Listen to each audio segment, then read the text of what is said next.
Welcome to दीप योग recipe. मी दीपाली। तर आज आपण बनवत आहोत आळूची वडी। तर इथे मी आळूची पाने स्वच्छ अशी धुवून घेतलेली आहे आणि पाठीमागचे देठ छान असे काढून घेतलेले आहे।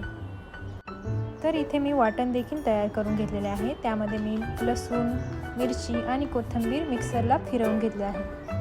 तर आता आळू वडीला लावण्यासाठीचे मिक्सचर तयार करूया। इथे मी 1 वाटी बेसन घेतलेले आहे। त्यामध्ये हळद, मिरची पावडर, धनिया पावडर आणि मीठ, त्यानंतर तयार करून घेतलेले वाटण, त्याचप्रमाणे तीळ, ओवा, जिरे आणि चिंच आणि गुळाची पाणी देखील तयार करून घेतलेले आहे।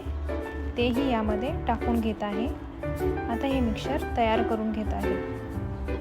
मिक्सचर तयार आहे। आता आपण आळूच्या पानावरती लावून घेऊया। मी व्हिडिओमध्ये दाखवल्याप्रमाणे याप्रमाणे मी एक पान ठेवून हे मिक्सचर सर्व पानांना व्यवस्थित लावून घेत आहे।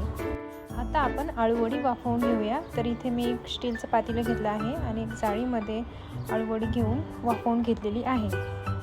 आता ती छान अशी कट करून छान अशी फ्राय करून घेत आहे। कुरकुरीत अशी छान आळूवडी तयार होते।